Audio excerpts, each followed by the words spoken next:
Okay guys, if you're Catholic, you're probably familiar of this image. So, makikita mo siya sa mga bahay, simbahan, of course. Pwede rin sa sasakyan, like yung maliliit na photo cards, or, yeah, wallet. Hindi lang siya basta ordinaryong painting lang, no? Because it actually has a visual catechism or parang may visual lesson to about Mary and Jesus. So, ano nga ba talaga ang ibig sabihin ng larawang to? Today, we're gonna talk about everything you need to know about Our Lady of Perpetua. Okay, so this was taken earlier in our church and I was so happy that I was able to have a photo. Okay, so sobrang kinilig ako when I was able to get closer kasi medyo nasa altar tayo ipapakita. Ayan, so medyo nasa pinaka talaga siya, unahan ng simbahan. Ito. So sobrang kilig ng babae. Nakapapicture ako. Because I really wanna talk about this Marian title. So, Our Lady of Perpetual Help is just one of the many Marian titles that we have of Mama Mary. So, when we say perpetual, it means it never ends, it never fades, it doesn't have an expiration date. It's like forever. So, Our Lady of Perpetual Help. It is about Mary that is always there to help us. So, let's look at the details of this iconic painting. So, we can see Jesus na parang tumakbo siya papunta sa kanyang ina kasi natatakot. You're probably wondering what exactly made Jesus scared. So, if you can notice, there are two archangels in the painting and they are Archangel Michael and Archangel Gabriel. And they are holding, hawak nila yung mga gagamitin para sa Passion of Christ, kung saan ipapako sa krus. So, we have here the cross and then the other archangel, is holding like yung pako, yung sibat, you know. So, parang pinapakita nila kay Jesus yung mangyayari, which is yung kanyang paghihirap at eventually kamatayan. So, Jesus was terrified of this, like, thought, no, of this vision. Imagine at such a young age. This is just a painting, no? This is what the painting portrays. So, I think we often forget that yes, Jesus is God, but also at the same time, Jesus became one of us. Like literally, he went down from heaven to become human. Yes, he is God, but also let us not forget that he also became man and he's capable of feeling scared, terrified. Now let's look at one of the most important but also at the same time overlooked details of this painting.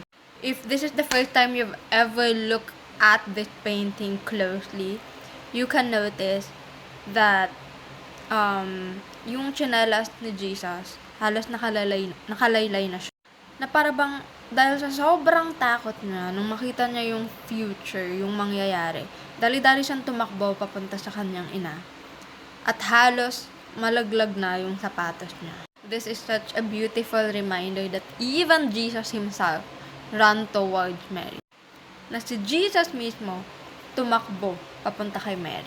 And then mapapansin din natin yung dalawang kamay ni Jesus nakahawak ng mahigpit sa iisang kamay ni Mary. Pero hindi si Mary nakakapit ng mahigpit. Instead, parang nakaturo pa nga siya kay Jesus na para bang sinasabi, "Don't look at me, look at my son."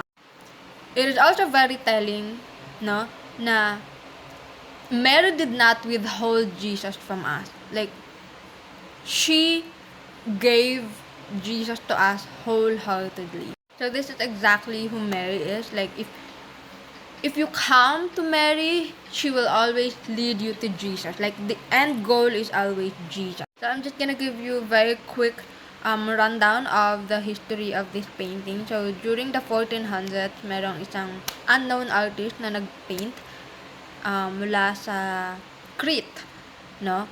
But, according to tradition, merong isang merchant ang kumuha nito. And, sumakay siya ng barko papuntang Rome. But, during that travel, merong isang malakas na bagyo and so nanalangin yung mga tao, yung mga tripulante ng pasahero nung barkong yun sa harap ng image ng Our Lady of Perpetual Help. And luckily, no, miraculously, they all survived. Fast forward, bago mamatay yung merchant na yon, nakiusap siya sa kaibigan niya na ilagay yung icon sa isang pampublikong simbahan. So, nilagay ito sa Church of St. Matthew sa Rome, kung saan dinayo ito ng mga deboto for 300 years. Fast forward ulit, 1798, so, nagkaroon ng digmaan during the time of Napoleon. So, sinugod nila yung Rome at then winasak nila yung simbahan kung saan nakalagak yung icon. But thank God, praise God, nakaligtas, no? Palihim itong iniligtas ng mga monk at tinago siya sa private chapel. So, dahil dito, halos nakalimutan na ng public yung painting na yon for many decades.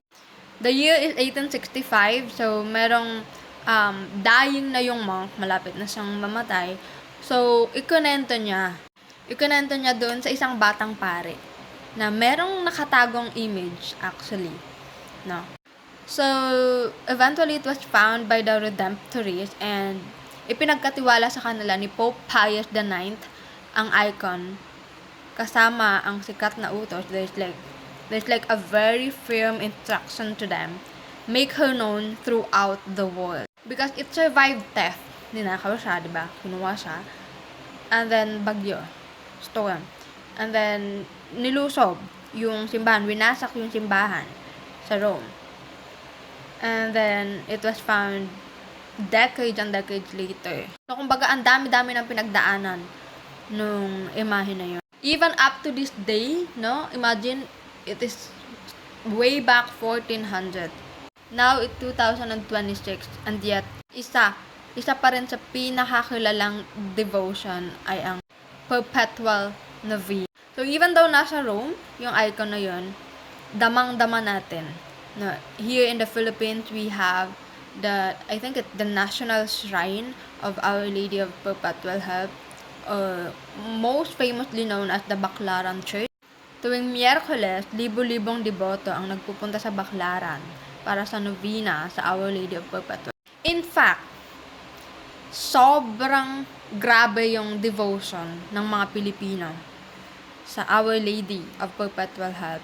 Even big universities and hospital, just like for example, University of Perpetual Help, it was named after her.